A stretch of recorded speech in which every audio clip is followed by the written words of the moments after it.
నేటితో నామినేషన్ల గడువు ముగిసింది. ఇవాళ ఆఖరి రోజు కావడంతో అభ్యర్థులు పోటాపోటీగా వెళ్లి ర్యాలీలుగా వెళ్లి నామినేషన్లు వేశారు. ఇక నామినేషన్ల ర్యాలీలతో రోడ్లపై పండగ వాతావరణం నెలకొంది. పలు చోట్ల అభ్యర్థులు నామినేషన్లు దాఖలు చేశారు. ర్యాలీలో అక్కడక్కడ చిన్న చిన్న అపశృతులు కూడా చోట్లయ్యాయి. అయితే కొన్ని స్థానాల్లో అభ్యర్థుల ప్రకటన ఆలస్యం కావడం, గడువు ఈ రోజుతో ముగియనుండడంతో ఆశావాహులు నామినేషన్ వేశారు. ఇక తెలంగాణలో 119 నియోజకవర్గాల్లో నామినేషన్లు దాఖలు చేశారు. ఎవరి నియోజకవర్గాల్లో వారు నామినేషన్లు వేశారు. ప్రధాన పార్టీలు అయిన బీఆర్ఎస్, కాంగ్రెస్, బీజేపీ అభ్యర్థులు తమ నియోజకవర్గాల్లో రిటర్నింగ్ అధికారులకు నామినేషన్ దాఖలు చేశారు. అభ్యర్థుల నామినేషన్లు ఈ నెల 13న స్క్రూటినీ చేస్తారు. 15వ తారీఖున నామినేషన్లను విరమించుకోవడానికి అవకాశం కల్పించారు.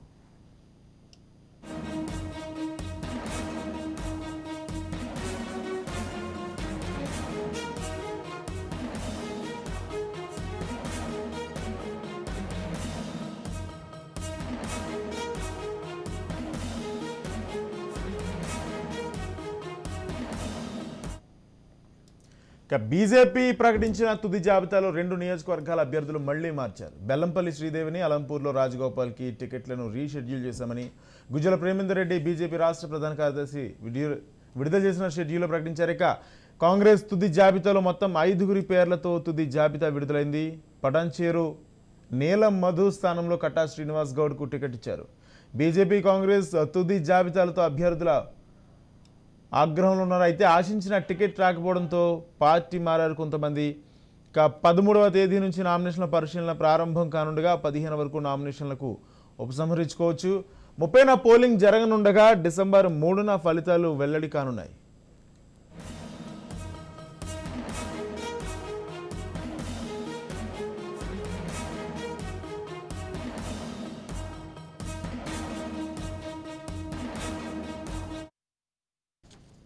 మొత్తంగా తెలంగాణ ఎన్నికలకు సంబంధించి ఎన్నికల కమిషన్ అన్ని ఏర్పాట్లు పూర్తి చేసింది. ఒక పక్క అభ్యర్థుల నామినేషన్ల గడువు కూడా ఈ రోజుతో ముగియనుంది. ఇప్పటికే అన్ని పార్టీల అభ్యర్థులు నామినేషన్లు పూర్తి చేశారు. మరోపక్క 13న స్క్రూటినీ, 15న విరమణకు ఆఖరి తేదీ ఉండనున్న నేపథ్యంలోనే అభ్యర్థులు కూడా పోటాపోటీగా నామినేషన్ దాఖలు చేశారు. అయితే మరోపక్క గతంలో జరిగిన అనుభవాల్ని దృష్టిలో ఉంచుకుని ఎన్నికల సంఘం కూడా ఈసారి ఎన్నికలకి పకడ్బందీగా సిద్ధమైంది. దీనికి సంబంధించి మరింత సమాచారం మా ప్రతినిధి కౌండిన్య లైవ్ ద్వారా అందిస్తారు. కౌండిన్య, చెప్పండి, ఎన్నికల సంఘం ఎన్నికల నిర్వహణకు సంబంధించి ఎటువంటి ఏర్పాట్లు పూర్తి చేసింది? పూర్తి అప్డేట్స్ ఏంటి? తెలంగాణ రాష్ట్రంలో నామినేషన్ల ప్రక్రియ పూర్తయిదామని చెప్పుకోవచ్చు. 3 తారీఖు నుండి నేటి వరకు కూడా దాదాపు 6 రోజుల పాటు కూడా నామినేషన్ల ప్రక్రియ కొనసాగింది. ఈ రోజు 3 గంటల వరకు కూడా నామినేషన్ ప్రక్రియ పూర్తయినట్టు కూడా మనకు తెలుస్తుంది. దాదాపు నిన్నటి వరకు 2265 నామినేషన్లు వస్తాయి. ఈ రోజు 1365 నామినేషన్లు వచ్చినట్టు కూడా తెలుస్తుంది. ఇప్పటికే ఈసీ కూడా వీటన్నిటిపై కొద్దిసేపట్లో కూడా వీటిపై పూర్తి సమాచారం కూడా ఇచ్చే పరిస్థితి మనకు కనిపిస్తుంది. అయితే తెలంగాణ రాష్ట్రంపై ఈసీ ప్రత్యేకమైన ఫోకస్ పెట్టిందని మనం చెప్పుకోవచ్చు. దేశవ్యాప్తంగా 5 రాష్ట్రాల్లో ఎన్నికలు జరుగుతున్న నేపథ్యంలో తెలంగాణకు మాత్రమే ప్రత్యేకమైన ఫోకస్ పెట్టిందని మనం చెప్పుకోవచ్చు. ఎన్నికల కోడ్ విడుదల చేయడానికి ముందే దాదాపు 3 రోజుల పాటు కూడా ఈసీ రాష్ట్రంలో పర్యటించి పలు రాజకీయ పార్టీలు అదేవిధంగా ఇతర అధికారులతో కూడా సమీక్ష సమావేశం నిర్వహించడం పరిశీలించింది. ఈ నేపథ్యంలోనే 13 మంది ఉన్నతాధికారులను కూడా ట్రాన్స్ఫర్ చేసిన పరిస్థితి మనకు కనిపిస్తుంది. దాదాపు రాష్ట్ర వ్యాప్తంగా కూడా ఇప్పటికే 550 కోట్ల వరకు కూడా నగదును పట్టుకున్న పరిస్థితి మనం చూస్తున్నాము. అయితే ఈసారి కొత్తగా 20,000 బలగాలను కూడా రాష్ట్రానికి మోహరింపజేసింది. ఎందుకంటే స్థానిక పోలీసుల పాటు అదనపుగా పోలీసు బలగాలను కూడా ఇక్కడ ఇచ్చిన పరిస్థితి మనకు కనిపిస్తుంది. అయితే ఈసారి కొత్తగా 4,50,000 కొత్త ఓటర్లు కూడా నమోదవడం జరిగింది. అంటే 18 నుండి 19 సంవత్సరాల వరకు కూడా ఉన్న ఓటర్లు ఎవరైతే ఉన్నారో 4,50,000 కూడా కొత్తగా ఉన్నారు. ఓవరాల్గా చూసుకుంటే 8,60,000 ఓటర్లు కూడా ఈసారి కొత్తగా ఓటు హక్కును కూడా వినియోగించుకున్న పరిస్థితి మనకు కనిపిస్తుంది. ఈసారి తెలంగాణ రాష్ట్ర వ్యాప్తంగా కూడా మొత్తం 3,17,17,000 ఓటర్లు ఉన్నట్టు కూడా మనకు తెలుస్తుంది. అయితే ఇందులో ముఖ్యంగా ఈసారి 12B ఫామ్ ద్వారా కూడా ఇప్పటికే వికలాంగులకు కూడా ఓటు హక్కు ఇంటి నుండి ఓటు హక్కు నుండి వినియోగించుకునే అవకాశం అయితే మనకు కనిపించినట్టు తెలుస్తుంది. ఎందుకంటే ఇప్పటికే దాదాపు 4,50,000 మంది ఎవరైతే వికలాంగులు ఉన్నారో రాష్ట్ర వ్యాప్తంగా వారందరూ కూడా 12D ఫామ్ ద్వారా కూడా అప్లై చేసుకుంటే వారు డైరెక్ట్ నేరుగా ఇక్కడ ఇంటి నుండే ఓటు హక్కును వేసుకునేందుకు కూడా అవకాశం కల్పించిన పరిస్థితి కూడా మనం చూస్తాం. ఈ నేపథ్యంలో దాదాపు రాష్ట్ర వ్యాప్తంగా 35,526 పోలింగ్ కేంద్రాలను కూడా ఏర్పాటు చేశారు. ఇటు గ్రామీణ ప్రాంతంలో 20,000 వరకు, అదేవిధంగా పట్టణ ప్రాంతంలో 14,000 పైచిలకు కూడా పోలింగ్ కేంద్రాలను ఏర్పాటు చేసిన పరిస్థితి మనకు కనిపిస్తుంది. మొత్తం అయితే నవంబర్ 30 తేదీన కూడా ఎన్నికలు జరగనున్న ఈ నేపథ్యంలోనే ఇప్పటికే ఈసీ అన్ని ఏర్పాట్లు చేసింది, కట్టుదిట్టమైన భద్రత ఏర్పాటు కూడా చేసినట్టు కూడా మనకు తెలుస్తుంది. ఎందుకంటే కొన్ని సమస్యాత్మకమైన ప్రాంతాలను కూడా ఇప్పటికే గుర్తించింది. ఇప్పటికే 4 జిల్లాల్లోని ఇటు ఖమ్మం కావచ్చు, నల్గొండ, ఆదిలాబాద్, మరోవైపు చూసుకుంటే వరంగల్ జిల్లాలో ఎక్కడైతే నక్సలైట్స్ ప్రాంతాలు ఉంటాయో అక్కడ ఉదయం 7 గంటల నుండి 4 గంటల వరకే ఎన్నికలు నిర్వహించేందుకు కూడా అన్ని ఏర్పాటు చేస్తున్నట్టు కూడా మనకు తెలిసింది. దాదాపు 13 నియోజకవర్గాల్లో నవంబర్ 30 తేదీన ఇటు 7 గంటల నుండి 4 గంటల వరకు కూడా ఎన్నికలు జరిగేందుకు అన్ని ఒక ఏర్పాటు అయితే చేస్తున్నట్టు మనకు కనిపిస్తుంది. ఈ నేపథ్యంలోనే ఎన్నికల ప్రక్రియ వేగవంతంగా కొనసాగుతుంది, ప్రచారాలు కూడా కొనసాగుతున్నాయని చెప్పుకోవచ్చు. ఇప్పటికే సీఎం కేసీఆర్ కూడా ఇటు గజ్వేల్ అదేవిధంగా కామారెడ్డి నుండి కూడా నామినేషన్ వేసిన పరిస్థితి మనం చూస్తున్నాం. హుజరాబాద్ నుండి ఈటల రాజేంద్ర అదేవిధంగా గజ్వేల్ నుండి కూడా నామినేషన్ వేసిన పరిస్థితి మనం చూస్తున్నాం. కొద్దిసేపటి క్రితమే ఇటు కామారెడ్డిలో రేవంత్ రెడ్డి కూడా పిసిసి అధ్యక్షుడు రేవంత్ రెడ్డి కూడా నామినేషన్ దాఖలు చేసిన పరిస్థితి మనం చూస్తున్నాం. ఓవరాల్గా చూసుకుంటే రాష్ట్ర వ్యాప్తంగా ఇప్పటికే 3500 నామినేషన్లు కూడా నమోదైనట్టు కూడా మనకు తెలుస్తుంది. ఇప్పటికే ఈసీ కూడా వీటన్నింటినీ కూడా స్క్రూటినీ ఉంది. ఈ నెల 13వ తేదీన కూడా పరిశీలన ఉంటుంది. ఎవరైతే నామినేషన్ బీఫామ్లు ఇచ్చారో వాళ్ళందరినీ కూడా పార్టీ అభ్యర్థులుగా ఇవ్వని వాళ్ళని స్వతంత్ర అభ్యర్థులుగా కూడా ప్రకటిస్తారు. 15వ తారీఖు వరకు కూడా ఎన్నికల విత్డ్రా చేసుకునే అవకాశం ఉంటుంది. ఎందుకంటే ఇప్పటికీ ఆశావాహులు ఎవరైతే ఉన్నారో వాళ్ళందరూ కూడా ఇండిపెండెంట్ కూడా నామినేషన్ వేసిన పరిస్థితి ఉంటుంది. ఎందుకంటే నిన్న రాత్రి 14 మంది అభ్యర్థులతో కూడా బీజేపీ తుది జాబితాను కూడా విడుదల చేసిన పరిస్థితి, అదేవిధంగా కాంగ్రెస్ కూడా 5గురితో లాస్ట్ జాబితాను కూడా విడుదల చేసిన పరిస్థితి మనకు కనిపిస్తుంది. కొన్ని స్థాయి బీజేపీ అదేవిధంగా కాంగ్రెస్లో కూడా ఇచ్చిన స్థానాలను కూడా మార్పు చేసిన పరిస్థితి మనకు కనిపిస్తుంది. ఈ నేపథ్యంలో ఆశావాహులందరూ కూడా ఇండిపెండెంట్ గా కొంతమంది పోటీ చేసే అవకాశం మనకు కనిపిస్తుంది. కౌండిన్య, అసలు సమస్యాత్మక ప్రాంతాలకు సంబంధించి ఈసీ ఈసారి ఎటువంటి కట్టుదిట్టమైన చర్యలు తీసుకోబోతుంది? సమస్యాగత ప్రాంతాలను కొంచెం ఈసీ గుర్తించామని చెప్పుకోవచ్చు. ఎందుకంటే ఇప్పటికే ఇటు వరంగల్ కావచ్చు, ఆదిలాబాద్, అదేవిధంగా మనకు నల్గొండ, ఖమ్మం జిల్లాలో కూడా ఇటు బార్డర్ ఛత్తీస్గఢ్ ప్రాంతానికి బార్డర్గా ఉంటాయి కాబట్టి ఆ జిల్లాలో దాదాపు 13 నియోజకవర్గాల్లో కూడా ఈసీ ప్రత్యేకమైన ఏర్పాటు చేసిందని చెప్పుకోవచ్చు. ఎందుకంటే అక్కడ నక్సలైట్ ప్రభావిత ప్రాంతాలు కాబట్టి అక్కడ 13 నియోజకవర్గాల్లో ఎప్పటికప్పుడు పటిష్టమైన అదనపు బలగాలతో కూడా ఈసీ అక్కడ ఏర్పాటు చేసింది. ఇక్కడ ఉదయం 7 గంటల నుండి సాయంత్రం 4 గంటల వరకు ఎన్నికల ఏర్పాట్లు కూడా చేయడం జరిగింది. గతంలో కూడా అక్కడ పోలింగ్ కేంద్రాల వద్ద ఇటు ఇబ్బందికర పరిస్థితులు ఏర్పడిన పరిస్థితుల నేపథ్యంలోనే ఈసారి వాటిపై ప్రత్యేకమైన దృష్టి సారించింది కూడా మనం చెప్పుకోవచ్చు. ఇప్పటికే అక్కడ చెన్నూరు కావచ్చు, మానకొండూరు కావచ్చు, ఇతర మంతని కావచ్చు, బెల్లంకొండ కావచ్చు, ఇతర నియోజకవర్గాల్లో కూడా ఎప్పటికప్పుడు కూడా అక్కడున్న పోలింగ్ అధికారులను కూడా సమీక్ష సమావేశం నిర్వహిస్తున్న పరిస్థితి మనం చూస్తున్నాం. ఈ నేపథ్యంలోనే సమస్యాగత ప్రాంతాలను అయితే గుర్తించడం జరిగింది. అదేవిధంగా ఇతర జిల్లాల్లో ఉన్న సమస్యాగత ప్రాంతాల్లో కూడా 144 సెక్షన్ అమలు చేసే విధంగా కూడా పోలీసులకు ప్రత్యేకమైన ఆదేశాలు ఇచ్చిన పరిస్థితి మనం చూస్తున్నాం. మరోవైపు చూసుకుంటే ఎక్కడైతే లోకల్ పోలీసులు ఉంటారో వారిని ఆ పోలీస్ స్టేషన్ డ్యూరేషన్ లో కాకుండా వేరే పోలీస్ స్టేషన్ లో ఉద్యోగాలు విధులు నిర్వహించాలా కూడా అన్ని ఏర్పాటు చేసినట్టు మనకు తెలుస్తుంది. బ్యాలెట్ ఓట్లకు సంబంధించి ఏ నిర్ణయం తీసుకోబోతుంది? అంటే ఎటువంటి ఏర్పాట్లు పూర్తి చేశారు? బ్యాలెట్ ఓట్లు ఏ విధంగా అమలు చేయబోతున్నారు? ఇప్పటికే బ్యాలెట్ ఓట్లు అన్ని కూడా సిద్ధమైనట్టు కూడా మనం చెప్పుకోవచ్చు. ఎందుకంటే ఇప్పటికే ఉన్న గతంలో బ్యాలెట్ ఓట్లు ఈవీఎంలు వాళ్ళ కూడా కొంచెం ప్రాబ్లం అయినట్టు కూడా పలువురు కోర్టుకు వెళ్ళిన పరిస్థితి మనం చూస్తున్నాం. వాళ్ళందరినీ కూడా దృష్టిలో ఎంచుకొని ఈసారి దానిపై ఈసీ దృష్టి సారించిందని మనం చెప్పుకోవచ్చు. ఎందుకంటే ఉన్న వాటికన్నా ఎక్కువనే బ్యాలెట్ ఓట్లు ఉన్నట్టు మనం చెప్పుకోవచ్చు. ఇప్పటికే అన్ని జిల్లా కేంద్రాల్లో కూడా బ్యాలెట్ ఓట్లు వెళ్ళిపోయాయని కూడా ఈసీ అధికారులు చెప్తున్న పరిస్థితి మనం చెప్తున్నాం. ఎందుకంటే జిల్లా కలెక్టర్ ఆధ్వర్యంలో ఆధీనంలో కూడా ప్రత్యేకమైన భద్రత మధ్య కూడా బ్యాలెట్స్ ఇట్లా అన్ని ఇక్కడికి ఈవీఎంలు మిషన్లు కూడా అన్ని వెళ్ళిపోయినట్టు కూడా మనకు తెలుస్తుంది. మరోవైపు చూసుకుంటే ఈసారి కొత్తగా ఎవరైతే 80 సంవత్సరాలు దాటిన వయోవృద్ధులు ఉన్నారో వాళ్ళకు ఇంటి నుండే ఓటు హక్కు వేసుకునేందుకు 12D ఫామ్ కూడా ఇవ్వడం జరిగింది. వాళ్ళు డైరెక్ట్ బ్యాలెట్ కూడా ఇంటి నుండి వేసుకునే వెసులుబాటును కనిపించిన పరిస్థితి మనం చూస్తున్నాం. ఓవరాల్గా చూసుకుంటే తెలంగాణ రాష్ట్ర వ్యాప్తంగా ఎన్నికల ప్రచారం కొనసాగుతుందని చెప్పుకోవచ్చు. నవంబర్ 30న తెలంగాణ ఎన్నికలు జరుగుతున్న నేపథ్యంలో అన్ని ఏర్పాట్లు అయితే ఈసీ పకడ్బందీగా చేస్తుంది. ఎందుకంటే ఇప్పటికే పోలీస్ శాఖలో కూడా 19 మంది ఉన్నతాధికారులను కూడా ట్రాన్స్ఫర్ చేసిన పరిస్థితి మనం చూస్తున్నాం. మరోవైపు చూసుకుంటే ఇటు ఎక్సైజ్ కావచ్చు, ఇటు నార్కోటిక్ కావచ్చు, ఐటీ శాఖ అధికారులు కూడా పలువురు రాజకీయ నాయకుల ఇళ్లలో కూడా దాడులు చేసిన పరిస్థితి మనం చూసుకుంటాం. నిన్న ఈ రోజు కూడా పొంగిరెడ్డి శ్రీనివాస్ రెడ్డి ఇళ్లలో కూడా ఐటీ శాఖ అధికారులు దాడులు చేసిన పరిస్థితి మనకు కనిపిస్తుంది. అదేవిధంగా లిక్కర్ కావచ్చు, ఇటు వస్తువులు కావచ్చు, డబ్బు కావచ్చు, ఎవరైనా కానీ ఎక్కడి సరఫరా చేయకుండా కూడా కట్టడించే ప్రయత్నం అయితే చేస్తున్నట్టు మనకు కనిపిస్తుంది. Right, thank you Kaundinya. మొత్తంగా తెలంగాణ ఎన్నికలకు సంబంధించి నామినేషన్ల ప్రక్రియ ఈ రోజుతో పూర్తి కాబోతుంది. ఇప్పటికే అన్ని ప్రధాన పార్టీల అభ్యర్థులు నామినేషన్లు పూర్తి చేశారు. ఇటు టీఆర్ఎస్ కానీ బీజేపీ, బీఆర్ఎస్, బీజేపీ, కాంగ్రెస్ అభ్యర్థులు కూడా తుది జాబితాను ప్రకటించేసింది.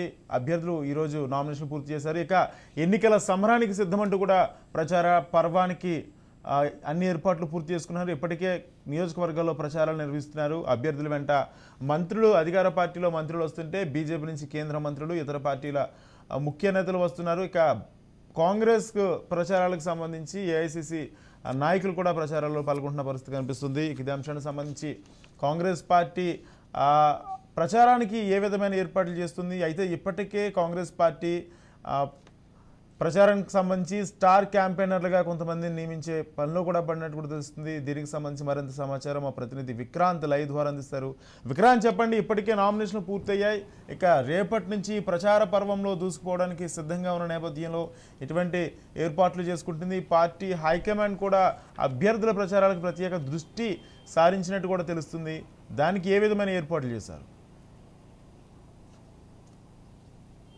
Thank you Rajendra. మొత్తానికి మాత్రం ఇప్పటికే కాంగ్రెస్ పార్టీ 119 స్థానాలకు సంబంధించి కూడా 118 నియోజకవర్గాలకు కూడా ఇప్పటికే బీఫామ్లు ఇవ్వడం జరిగింది. ఒకటి కేవలం సిపిఐతో పొత్తు ఉన్న నేపథ్యంలో కూడా కొత్తగూడ స్థానానికి సంబంధించి మినహా మిగతా 118 స్థానాలకు సంబంధించి కూడా ఇప్పటికే కాంగ్రెస్ అభ్యర్థులకు బీఫామ్ కూడా ఇవ్వడం జరిగింది.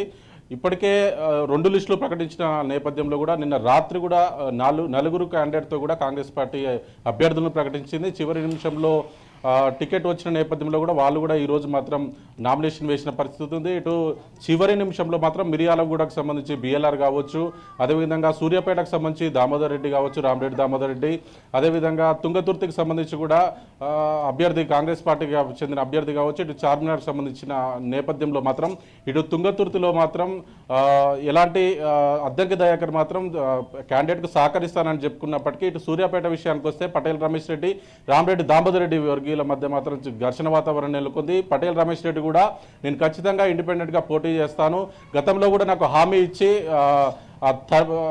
ఇచ్చిన హామీని తప్పింది కాంగ్రెస్ పార్టీ అని మాత్రం ఆరోపిస్తున్నారు. వాస్తవానికి 2018 ఎన్నికల్లో కూడా రామరెడ్డి దామోదర్ రెడ్డికి ఇటు సూర్యాపేట టికెట్ ఇచ్చి నల్గొండ ఎంపీగా మాత్రం పటేల్ రమేష్ రెడ్డికి స్థానం ఇవ్వాలనుకున్నారు. కానీ అనూహ్యంగా మాత్రం ఉత్తమ్ కుమార్ రెడ్డికి ఎంపీ టికెట్ ఇచ్చిన నేపథ్యంలో కూడా పటేల్ రమేష్ రెడ్డికి 2018లోనే అన్యాయం జరిగింది.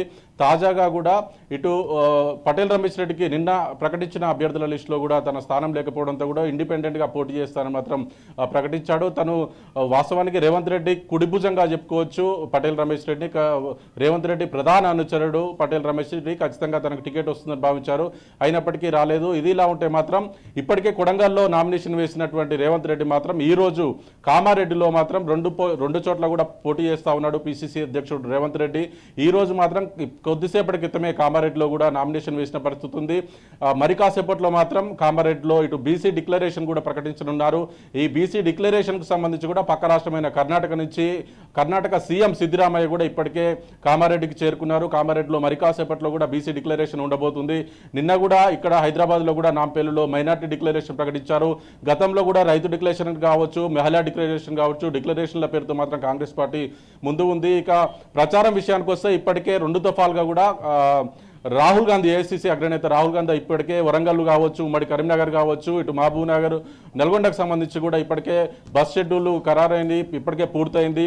తాజాగా మాత్రం మరో 15వ తారీఖు నుంచి మాత్రం 10 రోజుల పాటు మాత్రం ఇటు రాహుల్ గాంధీ షెడ్యూల్ ఉండబోతా ఉంది. ఇటు రాహుల్ గాంధీతో పాటు ప్రియాంక గాంధీ ఇద్దరు షెడ్యూల్ ఉండబోతా ఉంది. ఇప్పటికే పిసిసి చీఫ్ రేవంత్ రెడ్డి కూడా హెలికాప్టర్లో రాష్ట్ర వ్యాప్తంగా కూడా ప్రచారంగా చేస్తున్నటువంటి సందర్భం కనిపిస్తుంది. అయితే మరోపక్క ఏదైతే చివరి నిమిషంలో సీట్లు మార్చిన కాన్స్టిట్యున్సీస్లో ఇటు రెబల్స్ కూడా పెద్ద ఎత్తున పార్టీకి వ్యతిరేక కార్యక్రమాలకు పాల్పడుతున్న నేపథ్యంలో పార్టీ వాళ్ళని ఏ విధంగా బుజ్జగించే అవకాశం కనిపిస్తుంది? రాజేంద్ర, వాస్తవానికి నిన్న కూడా ఇప్పటికే గతంలో ప్రకటించినటువంటి క్యాండిడేట్ల విషయంలో కూడా ఈ రోజు తాజాగా నిన్న 4గురికి సంబంధించిన లిస్టు వస్తే దాంట్లో అసంతృప్తులు ఇటు ఇంతకుముందు చెప్పుకున్నట్టు సూర్యాపేట పటేల్ రమేష్ రెడ్డి వర్సెస్ రామరెడ్డి దామోదర్ రెడ్డిగా మారింది. కానీ ఈ రోజు కూడా ఇద్దరు క్యాండిడేట్లను మార్చింది. ఇటు పటాన్ చెరుకు సంబంధించి గతంలో నీలం మదికి ఇచ్చింది. కానీ తాజాగా నామినేషన్లు ముగుస్తున్న 2 గంటల ముందు మాత్రం ఇటు నీలం మధుని కాకుండా కూడా ఏదైతే దామోదర రాజనరసింహ మాజీ ఉప ముఖ్యమంత్రికి సంబంధించి కాటా శ్రీనివాసును కూడా నియమిస్తూ కూడా చివరి నిమిషంలో కూడా బీఫామ్ ఇవ్వడం జరిగింది. ఇక అదే పక్కనే ఉన్నటువంటి నారాయణఖేడ్ విషయంలో కూడా సురేష్ షెట్కర్కు ఇప్పటికే ప్రకటించింది. కానీ చివరి నిమిషంలో మాత్రం ఇటు సంజీవరెడ్డికి బీఫామ్ ఇవ్వడం జరిగింది. ఇటు సంజీవరెడ్డి సురేష్ షెట్కర్లో మాత్రం కొంచెం కాంప్రమైజ్ అయినట్టుగా తెలుస్తూ ఉంది. మెదకు ఎంపీ స్థానం సురేష్ షెట్కర్కు ఇస్తారు అనే ఒక హామీ ఇచ్చిన నేపథ్యంలో మాత్రం సురేష్ సురేష్ శెట్కర్ మాత్రం ఈ బుజ్జగించిన నేపథ్యంలో కూడా తను ఇప్పటికే గ్రీన్ సిగ్నల్ ఇచ్చి ఖచ్చితంగా సంజీవ్ రెడ్డికి నా సపోర్ట్ చేస్తానని చెప్పినప్పటికీ ఇటు నీలమ్మది మాత్రం ఇప్పటికే కాంగ్రెస్ పార్టీ బీఫామ్ ఇచ్చింది. తిరిగి కాంగ్రెస్ పార్టీ నుంచి బీఫామ్ తీసుకొని ఇటు తిరిగి కాటా శ్రీనివాస్కి ఇచ్చిన నేపథ్యంలో మాత్రం నీలమ్మదు ఇండిపెండెంట్గా పోటీ చేస్తాను లేదంటే ఏదైనా పార్టీ నుంచి పోటీ చేస్తానని ప్రకటించినప్పటికీ ఇండిపెండెంట్గా మాత్రం ఇప్పటికే నామినేషన్ వేసిన పరిస్థితి ఉంది. ఆ నీలమ్మదును మళ్ళీ బుజ్జగిస్తారా? ఇప్పటికే ఇంకా స్క్రూటినీ ఉంది, విత్డ్రా చేసుకోవడానికి ఇంకా 5 రోజులు ఉన్న సందర్భంలో కూడా ఈ బుజ్జగించల కమిటీ ఇప్పటికే కూడా కాంగ్రెస్ పార్టీ సీనియర్ నేత జానారెడ్డి నేతృత్వంలో కూడా బుజ్జగించల కమిటీ కూడా వేశారు. ఆ కమిటీ ఏ మేరకు పనిచేస్తుంది, ఈ రెబల్ గా వేసిన వాళ్ళని బుజ్జగించడంలో ఏ మేరకు సక్సెస్ అవుతారు అనేది మాత్రం చూడాల్సి ఉంది. Rajendra. Right, thank you Vikrant. మరోపక్క బీజేపీ ప్రకటించిన తుది జాబితాలో 2 నియోజకవర్గాల అభ్యర్థులను మళ్లీ మార్చారు. బెల్లంపల్లి శ్రీదేవిని, అలంపూర్లో రాజగోపాల్కి టికెట్లను రీషెడ్యూల్ చేశామని గుజ్జల ప్రేమేందర్ రెడ్డి బీజేపీ రాష్ట్ర ప్రధాన కార్యదర్శి విడుదల చేసిన ప్రకటనలో తెలిపారు. ఇక కాంగ్రెస్ తుది జాబితా, ఇటు బీజేపీ తుది జాబితాలతో అభ్యర్థుల మార్పు నేపథ్యంలోనే అక్కడ కాస్త ఆ 2 పార్టీలకు సంబంధించి రెబల్స్ ఉన్నట్టు కూడా కనిపిస్తుంది. బీజేపీకి సంబంధించి బీజేపీ రెబల్స్ విషయంలో ఏ విధంగా నిర్ణయం తీసుకుంటుంది, మరోపక్క బీజేపీ ఇప్పటికే 2 స్టార్ క్యాంపెయినర్లుగా ప్రకటించిన నేపథ్యంలో 2 షెడ్యూల్కి సంబంధించి బీజేపీ అధిష్టానం ఏ విధంగా నిర్ణయించబోతుంది? మరిన్ని అప్డేట్స్ మా ప్రతినిధి స్వప్న అందిస్తారు. స్వప్న.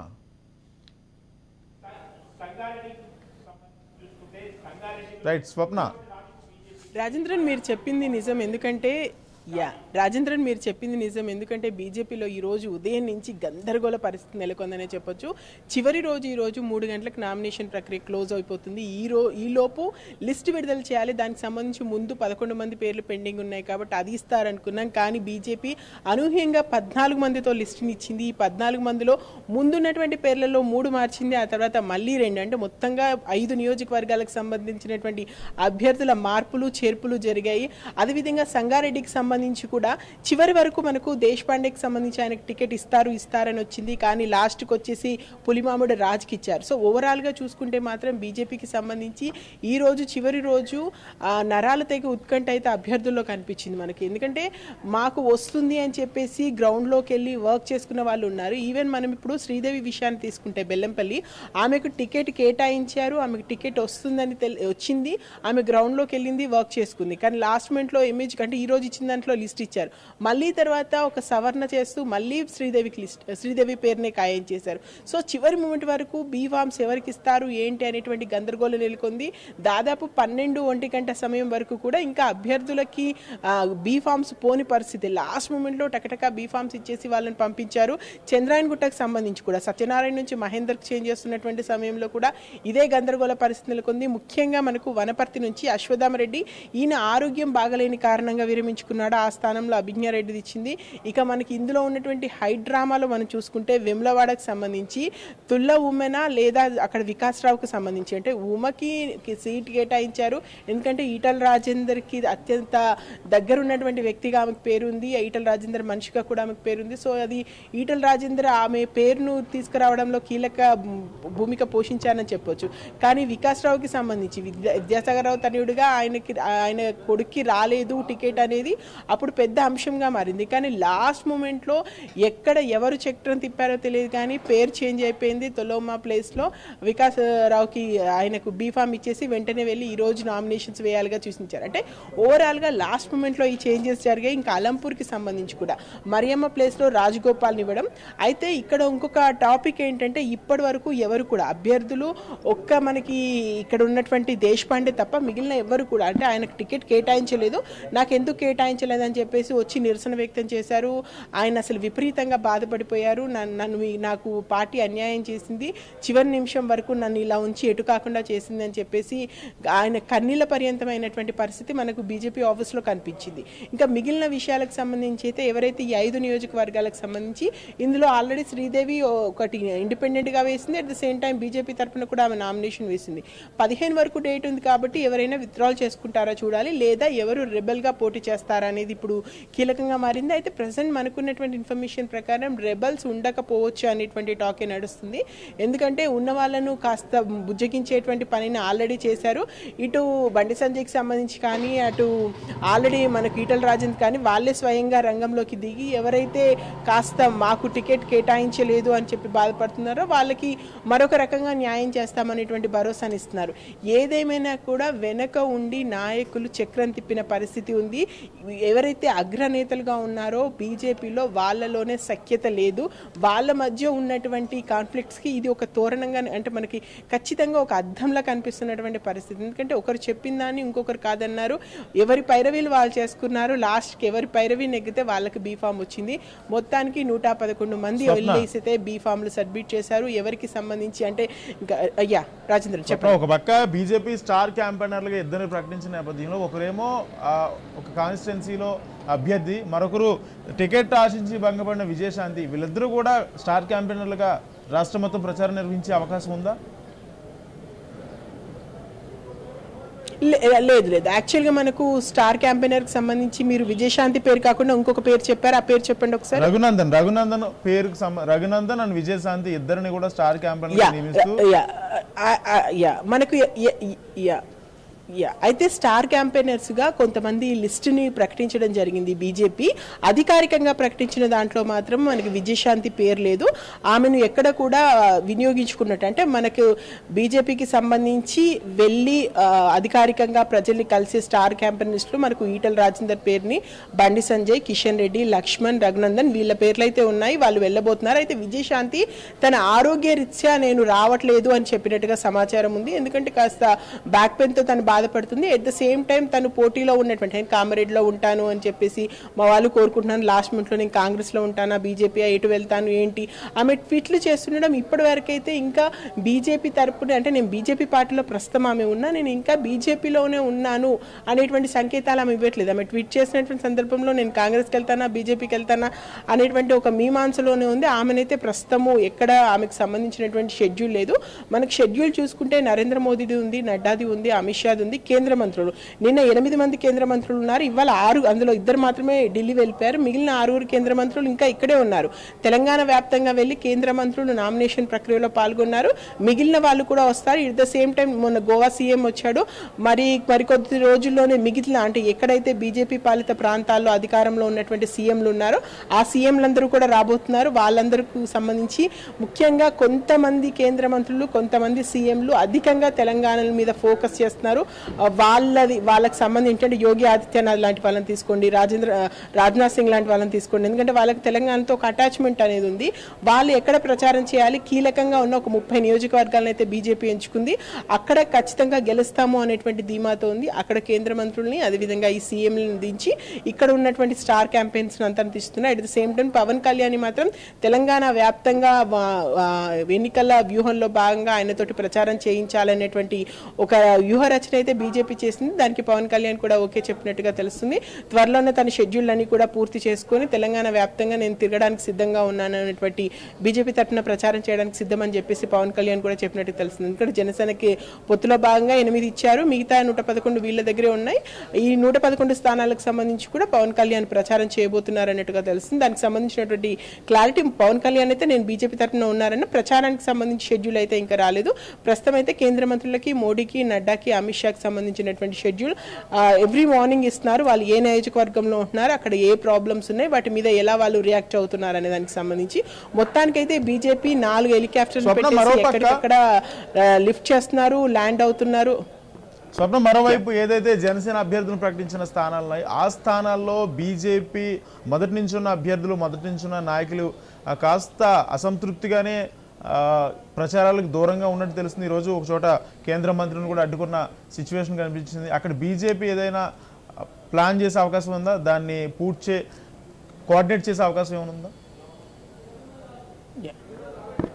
ఖచ్చితంగా ముఖ్యంగా మనం కుక్కడపల్లిలో చూసుకున్నాము. శంకర్కి ఇస్తారని లాస్ట్కి వచ్చినటువంటి టికెట్ అంటే బీజేపీలో నుంచి జనసేనకు వెళ్తున్నటువంటి పరిస్థితి మనకు కనిపిస్తుంది. కొన్ని చోట్ల 8 నియోజకవర్గాలకు సంబంధించి సీట్లు కేటాయించని పరిస్థితిలో ఎక్కడైతే వస్తారు అనుకుంటున్నారో అందులో బీజేపీ నుంచి జనసేనకు వెళ్ళి జనసేన కండువా కప్పుకొని అక్కడ టికెట్ తీసుకున్నటువంటి నాయకులు కూడా ఉన్నారు. ఖచ్చితంగా మీరు అనేది 100% నిజం. జనసేనకు సీట్లు కేటాయించడానికి బీజేపీలో ఉన్నటువంటి చాలా మంది వ్యతిరేకించారు. ఆ 8 సీట్లు కూడా వాళ్ళకి ఎందుకు ఇవ్వాలి? ఆ స్థానం ఎస్పెషల్లీ కుక్కట్పల్లి విషయంలో, షేర్లింగంపల్లి విషయంలో చాలా రచ్చ జరిగిందనే చెప్పాలి. షేర్లింగంపల్లి విషయంలో కొండా విశ్వేశ్వరరెడ్డి కంపల్సరీ మాకే కావాలని బెట్ మీద కూర్చోవడం జరిగింది. దాంతో షేర్లింగంపల్లిని వదిలారు. ఈవెన్ కుక్కట్పల్లికి సంబంధించి కూడా కుక్కట్పల్లిది కూడా చివరి వరకు అవునా కాదా అనేటువంటి మీమాంస ఉంది. ఈవెన్ ఎందుకంటే బీజేపీకి సంబంధించి అర్బన్ ఓటింగ్ ఎక్కువగా ఉంటుంది, హిందుత్వ ఓటింగ్ ఎక్కువగా ఉంటుంది. అది ఎక్కువగా వచ్చేది గ్రేటర్ పరిధిలో ఉన్నటువంటి కొన్ని ప్రాంతాలు. అట్ ద సేమ్ టైం సెటిలర్స్ని కూడా ఒకసారి జనసేన అనుకున్నా లేదా సెటిలర్స్ కాంగ్రెస్ వైపు వెళ్ళకుండా బీఆర్ఎస్ వైపు వెళ్లకుండా బీజేపీ వైపు వెళ్లే విధంగా మీరు మరొకటి బీసీ నినాదం తీసుకున్నారు. కాబట్టి సామాజిక సమీకరణల దృష్ట్యా వాళ్ళకి తీసుకున్నారు. మీరు అన్నట్టు జనసేనకు సంబంధించి కేటాయించినటువంటి 8 స్థానాల్లో బీజేపీలో కొన్ని చోట్ల మాత్రమే మేము వాళ్ళకి అనుకూలంగా ఉండాలా, వాళ్ళు ఇప్పుడు వచ్చి వాళ్ళకి సీట్లు ఇవ్వడం ఎంతవరకు కరెక్టు, ముందు నుంచి మేము పార్టీని నమ్ముకొని ఉన్నాం కదా మాకే ఇవ్వాలి అనేటువంటి మాటలు వినిపిస్తున్నాయి. అయితే నాయకులు మనకు చెప్తున్న దాని ప్రకారం ప్రస్తుతం అయితే జనసేనకు సంబంధించి అలాంటి ప్రాబ్లం ఏం లేదు. వాళ్ళ 8 మందికి సంబంధించి ఎన్నికల కమిషన్ ఏ సీట్ ఏ సింబల్ వాళ్ళకి కేటాయిస్ అంటే వాళ్ళకి గ్లాస్ వస్తుందా మరి లేదా ఏంటి అది కొంచెము అది లీగల్ ఇష్యూస్ ఉన్నాయి కాబట్టి అవి ఏంటి అనేది చూసుకోవాలి. ఏది వచ్చినా కూడా మేము వాళ్ళకి ఖచ్చితంగా అనుకూలంగా ఉంటాము, మా సహాయశక్తుల జనసేనకు మేము సహాయం చేస్తామని నాయకులు అయితే అంటున్నారు. రైట్, థ్యాంక్ యూ స్వప్న. మొత్తంగా తెలంగాణ వ్యాప్తంగా నామినేషన్ల పర్వం పూర్తయింది. మరోపక్క అభ్యర్థులు కూడా తమ తమ నియోజకవర్గాల్లో పోటాపోటీగా ప్రచార ర్యాలీలు నిర్వహిస్తున్నారు. గెలుపు కోసం తమ తమ వ్యూహాలకు పదును పెడుతున్నారు. మరోవైపు బీఆర్ఎస్ పూర్తి స్థాయిలో అభ్యర్థుల ప్రకటన, అదేవిధంగా అభ్యర్థుల ప్రచారాలకు సంబంధించి అన్ని ఏర్పాట్లు పూర్తి చేసింది. ఇప్పటికే అభ్యర్థుల ఖర్చులకు సంబంధించి కూడా బీఫామ్లతోనే చెక్కులు ఇచ్చిన నేపథ్యంలో పూర్తి స్థాయిలో పెద్ద ఎత్తున పకడ్బందీగా ప్రచారం నిర్వహిస్తున్నారు, గెలుపు వ్యూహాలు రచిస్తున్నారు. ఇదే అంశానికి సంబంధించి మరింత సమాచారం మా ప్రతినిధి మహేందర్ రెడ్డి అందిస్తారు. మహేందర్ రెడ్డి, చెప్పండి. మొత్తంగా బీఆర్ఎస్ మొదటి నుంచి ఫస్టే బీఫామ్ ఇచ్చింది, ఆ తర్వాత ప్రచారం కూడా మొదటి నుంచే ప్రారంభించింది. ఈ సిచ్యువేషన్లో బీఆర్ఎస్ వ్యతిరేకతను బీఆర్ఎస్ అభ్యర్థులు ఏ విధంగా ఆ ప్రచారంలో ఎదుర్కొంటూ ముందుకు వెళ్తున్నారు? మొత్తంగా టిఆర్ఎస్ పార్టీ తెలంగాణలో 2023 ఎన్నికలకు దాదాపు అన్ని పార్టీల కన్నా ముందుగానే చెప్పొచ్చు. ఆ రకంగా వారంతా కూడా సిట్టింగ్లకే ముందస్తుగానే అభ్యర్థులు ప్రకటించారు. దాదాపు సిట్టింగ్లకు అభ్యర్థులు ప్రకటించే సమయంలోనే దాదాపు అసమ్మతి అనేది పెద్ద ఎత్తున వస్తుందని గ్రహించినా కూడా మొత్తానికి 119 స్థానాలకు 115 మందికి మొదటగానే సిట్టింగ్ స్థానాలకు అయితే టికెట్ ప్రకటించేశారు. తర్వాత మార్పులు చేర్పులు కూడా అవకాశం ఉంటే మార్పులు చేర్పులు చేస్తామని ఒక రకంగా వారు ప్రకటించడంతో దాదాపు టికెట్ ఆశించిన వారిలో కూడా పక్క పార్టీల వైపు వెళ్లకుండా ఆ స్థానంలో మేమే ఉండకపోతామా, మాకే ఆ స్థానం ఉండిపోతుంది అన్నట్టుగా దాదాపు ఆ రకంగా వచ్చి ఓవైపు అసంతృప్తి తగులుతున్నా మరోవైపు ఆశ పెట్టుకొని పార్టీలోనే కొనసాగిన నేపథ్యం.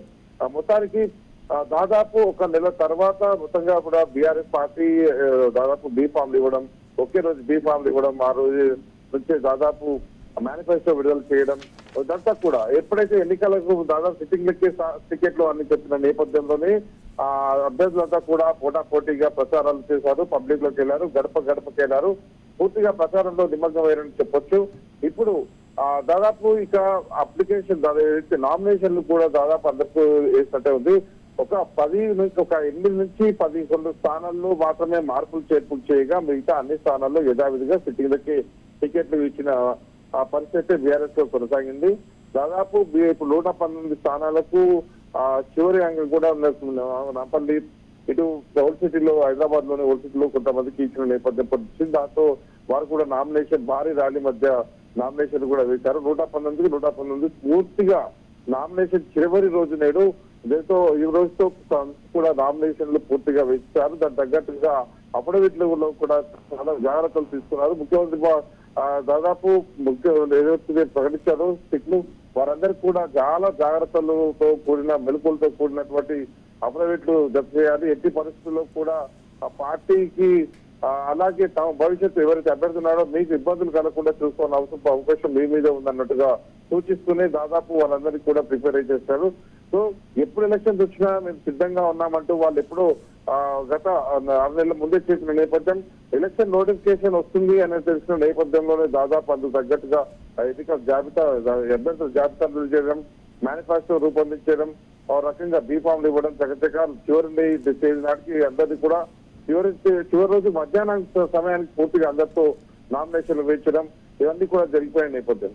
సో ఇతర పార్టీలతో పోలిస్తే బీఆర్ఎస్ పార్టీ అన్నింటిలో కూడా ఒక అడుగు ముందని చెప్పొచ్చు. ప్రచార సమస్య వీటన్నింటిలో కూడా ఎటకేలకు విజయం సాధిస్తాం, మూడోసారి ముఖ్యమంత్రి పీఠం దక్కించుకుంటామనే దాదాపు ఆ కాన్సెప్ట్ తో వారు ఆ కాన్ఫిడెన్స్ తో ముందుకెళ్తున్న పరిస్థితి కనిపిస్తుంది. Right, thank you Mahender. మొత్తంగా తెలంగాణ వ్యాప్తంగా అభ్యర్థుల నామినేషన్ల పర్వం పూర్తయింది. ఇప్పటికీ అన్ని పార్టీలు మిగిలిన స్థానాల్లో కూడా అభ్యర్థుల నామినేషన్ల ప్రక్రియ పూర్తి చేశారు. రేపటి నుంచి పోటాపోటీగా ప్రచారాలు నిర్వహించున్నారు. మరోవైపు 13న అభ్యర్థుల నామినేషన్ల స్క్రూటినీ, 15న విత్డ్రాలకు కూడా అవకాశం కల్పించింది ఎన్నికల నిర్వహణ సంఘం. దీనికి సంబంధించి కూడా అభ్యర్థులు చాలా ప్రిపేర్డ్గానే ముందుకు వెళుతున్నారు. ఇక మరోవైపు ఎవరికి ప్రజలు పట్టం కట్టబోతున్నారు అనేది వేచి చూడాల్సిన మరికొద్ది రోజుల్లోనే వేచి చూసే అవకాశం కనిపిస్తుంది. ఇది వాళ్ళ special drive. Keep watching Raj news.